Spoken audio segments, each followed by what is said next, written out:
Bonjour à toutes et à tous et bienvenue dans ce 12e épisode de J'analyse vos photos.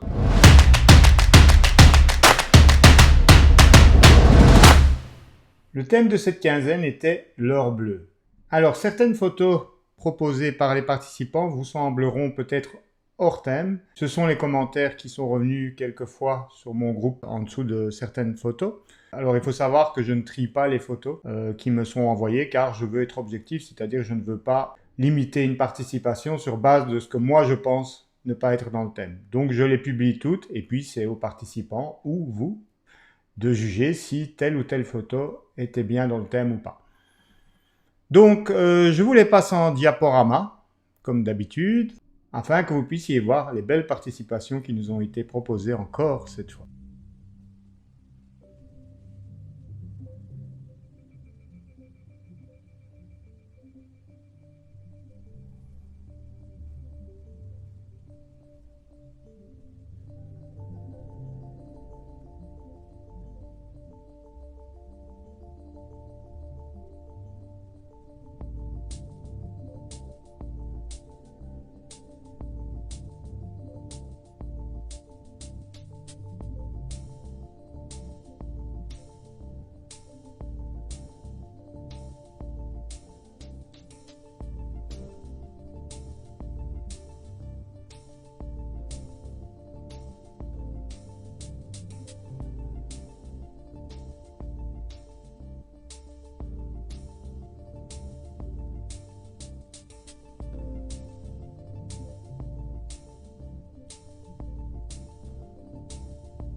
Alors j'espère que vous avez apprécié ce diaporama et donc à présent je vais vous annoncer donc les gagnants de la quinzaine. Alors en quatrième place nous avons cette belle photo qui nous a été proposée par Didier Bottin et intitulée Ghent in Blue, photographie qui si je me souviens bien a été prise lors d'un stage que j'avais donné avec Allium Chapelle et donc qui avait lieu à Gand et Bruges et donc ici il s'agit bien de Gand à l'heure bleue du matin. Oui, parce qu'il y a une heure bleue le matin et une heure bleue le soir. Donc elle est parfaitement dans le thème, hein, vraiment. Et on a ce beau contraste entre le bleu et la couleur jaune des jaunes orangés des villes, ce qui forme en fait des couleurs complémentaires. C'est pour ça qu'en général, ce type de photo fonctionne bien dans des situations de cityscape, donc dans des environnements urbains. Au niveau analyse photo, on a d'abord une très bonne netteté, hein. On voit bien ici l'avant-plan qui est hyper net et ce qui est plus loin l'est également. Alors voilà, ça a été fermé à f11 hein, qui nous permet d'avoir suffisamment de profondeur de champ avec une bonne mise au point.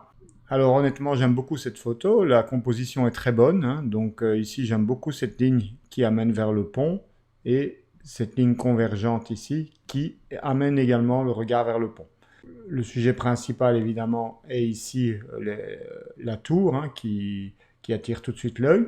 Mon seul reproche sera peut-être au niveau du manque d'espace, ici un peu en bas. Donc on est un petit peu serré au niveau du cadrage. Disons que dans ce genre de photo, le 50-50 fonctionne bien, hein, c'est-à-dire qu'idéalement, il aurait dû avoir le même espace ici entre le haut du ciel et la pointe qu'en bas. Mais bon, vu que c'est plus sombre dans le reflet, ça se voit un peu moins, donc c'est pas vraiment quelque chose de super négatif. Donc voilà, on pourrait laisser comme ça. Sinon, autre remarque, si je zoome un petit peu ici, vous voyez qu'il y a un peu du halo autour de la pointe du clocher, c'est un peu dû au post-traitement. Un peu de liseré aussi, vous voyez, les liserés clairs. Donc allez voir l'épisode où je vous montre comment enlever les liserés clairs. Hein. Vous pouvez voir le lien ici au-dessus de la vidéo. Sinon, c'est bien géré au niveau des hautes lumières. Hein. On voit que ici, on a du détail. On n'a pas des zones surexposées trop larges. Hein. Donc, c'est bien géré. Personnellement, je trouve un poil le bleu ici un peu trop saturé, mais là honnêtement c'est vraiment une question de goût. Certains photographes préféreront un peu plus de saturation, d'autres un peu moins. Je suis du genre à penser qu'un peu moins est mieux. Donc moi personnellement, probablement que j'aurais saturé à ce niveau-ci. Voilà, probablement quelque chose comme ça. Donc ici, vous voyez que j'ai baissé de -11, -4. Sinon, je peux vous montrer rapidement comment je solutionnerai le problème du manque d'espace ici en bas. Donc ce qu'on peut faire, c'est agrandir le cadre de travail dans Photoshop, hein, comme je l'ai déjà fait dans d'autres épisodes. Commande E, on va voir si ça marche assez vite. Ok, je la duplique, commande ou CTRL J. Je prends l'outil recadrage C et je viens cocher contenu pris en compte. Ok, et donc maintenant je vais tirer un petit peu vers le bas, voilà, histoire de créer un peu d'espace vide. Je valide et comme contenu pris en compte est coché, il va tenter de recomposer les pixels manquants. Alors évidemment, il risque peut-être de reproduire une partie du clocher. On va voir. Voilà. Ben non, vous voyez que c'est vraiment pas mal. Donc, regardez, c'est super propre. Même ici, au niveau du pavé, ça a bien fonctionné. Alors juste ici, il y a eu un petit artefact, donc qu'on peut rapidement combler en créant un nouveau calque. On prend l'outil tampon, qu'on met à 100% d'opacité flux à 20%. Et ce qu'on va faire, on va venir chercher du pavé ici simplement.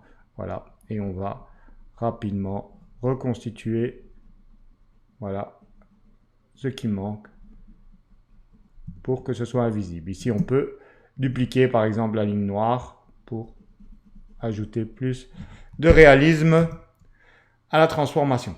Et voilà donc comment rapidement, là c'est le cas de le dire, ça a vraiment été rapide, solutionner ce genre de petits soucis.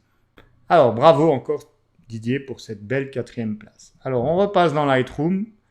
En 3e place, nous avons la photo de mon ami catalan Adolphe Gomez, intitulée Manarola. Alors sorry Adolphe, mais ce n'est pas Manarola, mais Rio Maggiore, donc un des 5 villages qui constituent les Cinque Terre.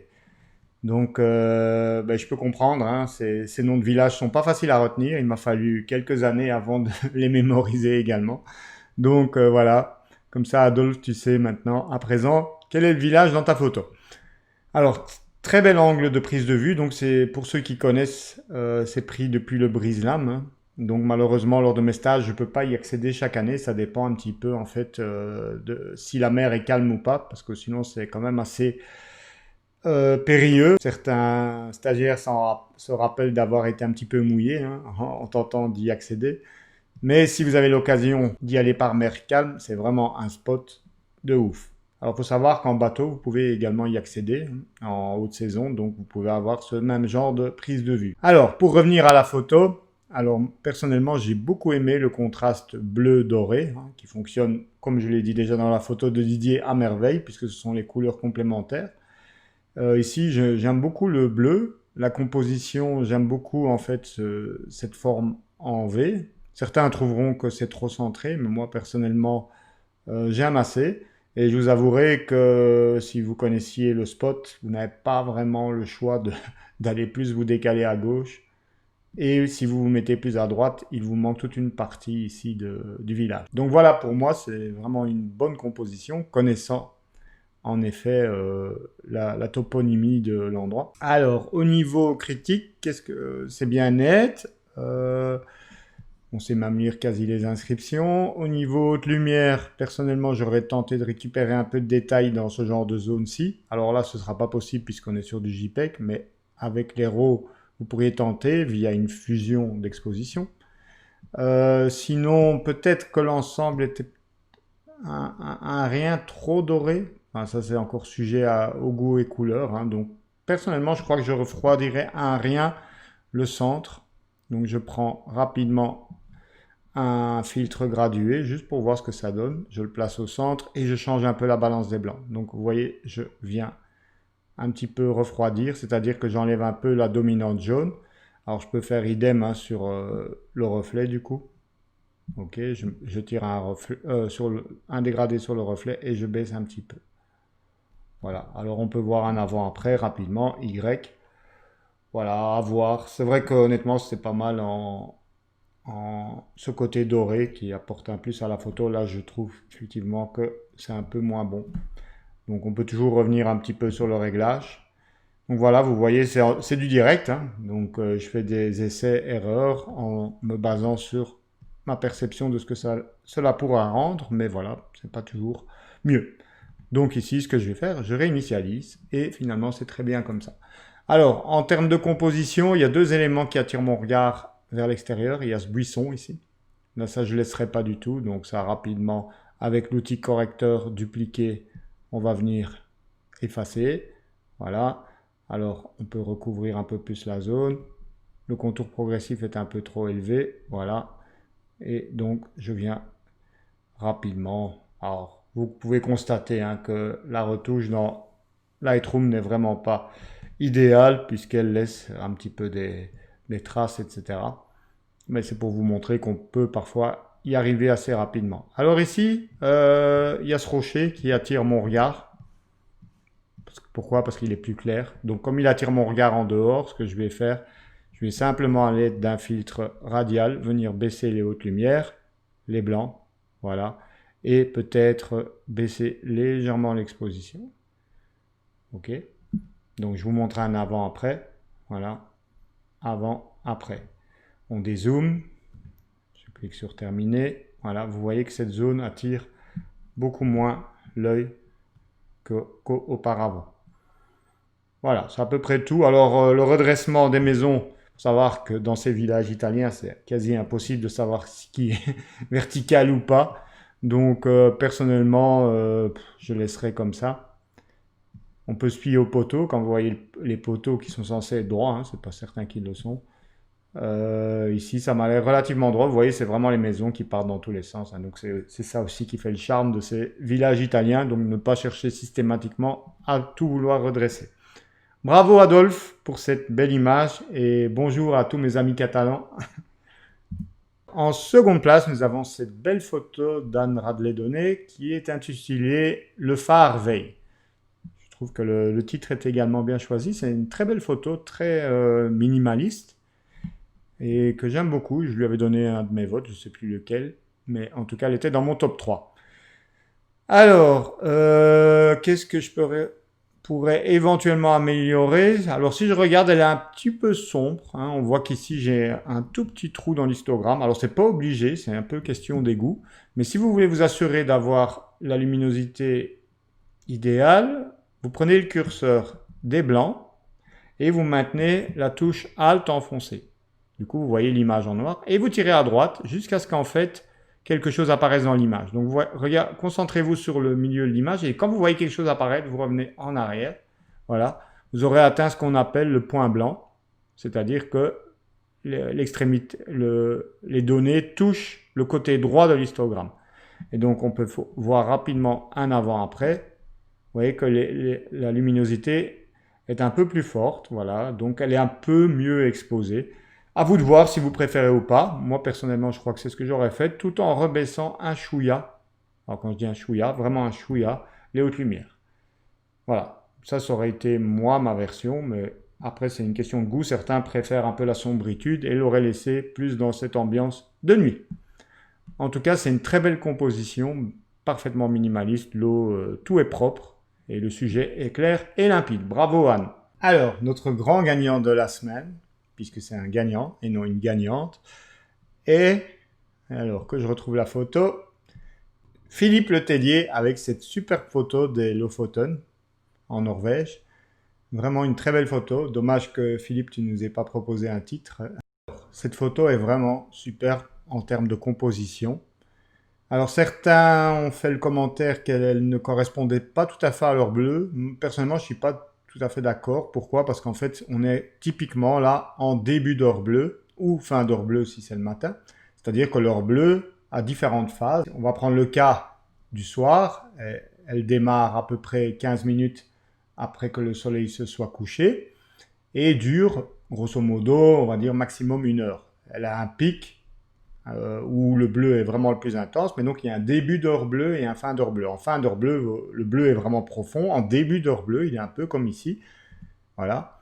À la limite entre chien et loup, comme on dit, hein, et donc ça peut paraître encore un peu diurne, mais c'est bien, on est bien en heure bleue, puisque en général, quand les lumières sont allumées, c'est qu'il faisait suffisamment sombre. C'est probablement l'effet de la pause longue de 15 secondes qui fait que la photo est plus claire.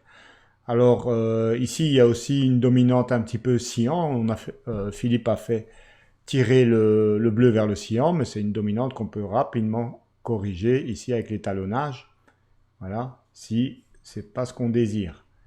Après, moi personnellement, j'aimais bien comme ça, mais voilà, si vous voulez un bleu plus pur, vous pouvez rapidement corriger cette dominante. Alors, donc la composition, elle est superbe. Les deux trucs qui m'embêtent un peu ici, en fait, c'est cette zone à droite qui attire le regard en dehors de l'image. Et en toute franchise, alors j'enlève la surexposition. Le témoin de surexposition, c'est les voitures. Donc ça, on peut rapidement gommer. Si vous voulez, je vous le montre rapidement dans Photoshop. Ce sera également l'occasion de redresser le cabanon qui, je le vois, est un peu de travers. Alors, nous voici dans Photoshop. Je duplique, commande J. Et donc d'abord, je vais résoudre le problème de redressement. Donc ici, commande T, CTRL T. Et je viens manipuler les poignées. Alors, je veux manipuler uniquement la poignée ici en bas. Donc pour ça, je maintiens commande et shift en même temps, pardon. Et voilà, je viens donc faire en sorte que ce soit droit. Alors du coup, ça a une répercussion de l'autre côté. Vous connaissez la chanson, vu l'exercice précédent. Je tire cette fois de l'autre côté. Voilà, là on est pas mal. Et puis, il faut redonner de la hauteur aux bâtiments qui sont tassés. Donc pour ça, je tire simplement en maintenant Shift enfoncé. Voilà, pour ne bouger qu'un côté à la fois. Et voilà, on est plus ou moins bon. Ok, on va faire un petit avant-après. Voilà. Alors vous voyez que la montagne est du coup très tassée. Donc ce que j'aurais dû faire, c'est redonner également plus de hauteur à la montagne. Voilà. Et rien ne m'empêche donc de redescendre ensuite dans mon cadrage pour correspondre plus à la photo initiale. Donc évidemment, il vaut mieux faire cela en une seule passe, puisque chaque transformation dégrade la qualité de l'image. Comme je ne suis pas sur un objet dynamique, voilà, on est plus ou moins bon. Voilà. Du coup, ça solutionne un peu mon problème ici, où il y avait cette zone plus lumineuse qui me gênait. Hein. Regardez, elle a disparu grâce au recadrage. Et donc, je n'ai plus, grosso modo, qu'à venir effacer les voitures indésirables avec l'outil correcteur localisé, J, raccourci clavier J. Et voilà. Alors ici, peut-être il y aura un peu plus de travail parce qu'il y a le poteau. Bon, après, vous pouvez effacer le poteau aussi, hein, s'il vous dérange. Bah, vous voyez que Photoshop le reconstitue. Voilà, je ne vais pas y passer beaucoup de temps. C'était juste pour vous donner une idée de la facilité de ce genre de manipulation. Voilà, on repasse. En fait, il suffit chaque fois de repasser, insister. Voilà, vous voyez qu'à la fin, après 2-3 coups, c'est réglé. On peut effacer d'ailleurs ici ces petites zones plus claires. Alors, attention, évidemment, du coup, il y a les câbles qui sont sectionnés, mais rien ne vous empêche de les effacer. Voilà, il n'y a personne qui sait s'il continue au-delà de ce poteau. Commande 0. Et donc voilà comment j'ai corrigé rapidement cette photo. Alors, le meilleur titre de la semaine a été attribué cette fois à cette photo qui nous a été proposée par Lucie Damon. L'heure bleue, c'est l'heure de l'apéro des mouettes, qui apparemment a fait pas mal sourire les membres du groupe puisqu'ils lui ont attribué leur vote. Sinon, entre parenthèses, c'est aussi une jolie photo. Et je voudrais juste encore revenir sur une photo à laquelle j'avais attribué mon vote j'aime, je pense, ou la 4e place de mes votes. De photo de Claude Attard, La Lune s'est moquée de moi. Très chouette titre, entre parenthèses. Alors, j'aime beaucoup cette photo pour son ambiance mystérieuse, qui correspond bien dans le thème, puisqu'on est vraiment aussi en or bleu. Le seul truc qui me gêne un peu, c'est la position haute de la Lune qui touche un peu trop le bord. Je la préférerais un peu plus basse. Donc, c'est l'occasion pour moi de vous montrer comment régler ça dans Photoshop. Donc commande ou CTRL E. Attention, cette manipulation dans Photoshop est d'un niveau un peu plus avancé. Donc ne vous étonnez pas si vous ne connaissez pas les bases de Photoshop que c'est un peu compliqué. J'essaierai de vous prévenir chaque fois avant de faire telle ou telle manipulation du niveau de cette dernière. Comme ça, vous ne pensez pas que c'est parce que vous n'êtes pas doué. C'est parfois que certaines manipulations sont juste un peu plus complexes que d'autres. Donc, concrètement, qu'est-ce que je vais faire ici? Je vais déjà dupliquer le calque d'entrée, commande ou CTRL-J, et je vais créer une sélection au lasso, l'outil lasso L, voilà, de la zone de la Lune. Alors, Shift F6 pour en fait créer un contour progressif que je veux très élevé. Je mets 100 pixels, c'est la dernière valeur que j'avais mis, qu'il a mémorisé d'ailleurs. Le but est, voilà, d'avoir un contour très progressif. Q, j'ai appuyé sur Q pour voir en fait la progressivité de mon contour. Je vais dupliquer cette sélection sur son propre calque en utilisant le raccourci clavier CTRL ou commande J. Vous voyez à présent que ma Lune est sur son propre calque toute seule. Je vais désactiver temporairement mon calque Lune, que je vais renommer Lune, ce sera plus facile à gérer. Et ici, en fait, je vais effacer l'original.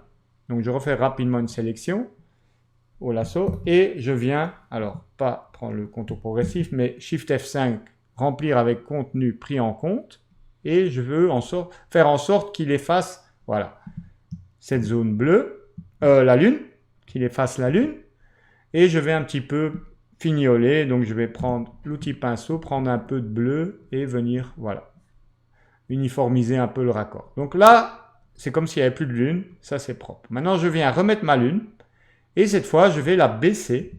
Donc ici, je vais la laisser dans l'axe, puisque sinon le reflet ne sera plus dans l'axe vertical. Et donc, je vais un petit peu la baisser. Alors, ça marche pas trop mal. Le seul souci, c'est qu'en fait, on voit ici la démarcation assez fort et aussi une différence de luminosité entre maintenant cette zone-ci et la zone à côté. Alors, on va résoudre d'abord un problème à la fois, c'est-à-dire on va résoudre ce problème de démarcation. Donc pour ce faire, commande J, je reduplique ce calque et je vais venir dans Édition, Transformation, Symétrie d'axe vertical. Et donc là, qu'est-ce que je fais? J'ai retourné en fait la Lune pour avoir en fait le haut ici qui lui n'est pas coupé. Et donc maintenant, simplement ce que je vais faire, je vais venir le superposer, voilà, de manière à ce qu'il cache le haut de la Lune. Alors là, évidemment, je vois rien, puisque ce calque-là cache l'autre Lune. Donc je vais appliquer un masque et je vais venir masquer le bas de ce calque, puisque de toute façon, je ne veux pas avoir cette transition. Voilà, c'est un peu mieux. Et maintenant, je vais venir baisser ce calque de manière à ce qu'il vienne, voilà, recouvrir la cassure de la transition. Alors, j'ai commis une erreur, j'ai oublié de dissocier le masque et le calque en cliquant ici sur la petite chaîne. C'est pour ça que le masque a bougé avec. Ici, quand je vais bouger maintenant, voilà, vous voyez, le masque, lui, ne bouge pas, uniquement le calque. Et donc là, on n'est pas trop mal. OK. Je vais fusionner ces deux calques ensemble, commande ou CTRL E. Voilà, avant, après. Alors, on va vérifier quand même que ça correspond. Et donc, maintenant, qu'est-ce que vous voyez? Elle n'est plus très ronde, donc il va falloir un petit peu l'aplatir. Donc là, l'outil transformation, je maintiens Shift, Alt en même temps pour que, vous voyez, ça bouge de manière unilatérale. Et donc, je vais lui redonner un aspect un peu plus rond. Voilà, là, c'est pas mal. Et donc, maintenant, le problème, c'est qu'on voit encore cette espèce de halo. Donc, concrètement, qu'est-ce que je voudrais? En fait, c'est conserver uniquement les informations lumineuses. Tout ce qui est ombre, je voudrais, de ce calque, qu'elle disparaisse. Eh bien, on peut le faire grâce à la propriété Blend If, comparaison sur gris. Donc, vous cliquez 2 fois à droite du calque et ça fait apparaître cette fenêtre style de calque. Vous allez sur comparaison sur gris et donc de ce calque, je ne veux pas voir les tons sombres. Donc, je vais bouger le curseur des tons sombres vers la droite. Alors, je vais juste désactiver les autres calques, comme ça vous voyez l'effet avec la transparence. Donc, je ne veux pas voir les tons foncés, donc tout ce qui est bleu ici, de ce calque. Et regardez, voilà, ça disparaît progressivement. Donc, je l'ai fait disparaître. Vous voyez que la transition est un peu abrupte, eh bien il suffit de diviser le curseur en maintenant Alt, voilà, pour avoir une transition plus progressive. Alors on revient un petit peu en arrière parce qu'il faut quand même qu'il reste suffisamment de lumière, voilà. Là on a l'air bon, on fait OK et maintenant on réactive les deux calques et vous voyez que c'est beaucoup plus propre. Alors, hop, on voit avant-après et vous pouvez toujours, ici il y a une légère différence de luminosité, je ne sais pas si vous la captez sur votre écran, je peux venir placer un nouveau calque par-dessus, venir un petit peu, voilà, peaufiner le résultat. Commande 0, je vous fais un avant-après, avant, après.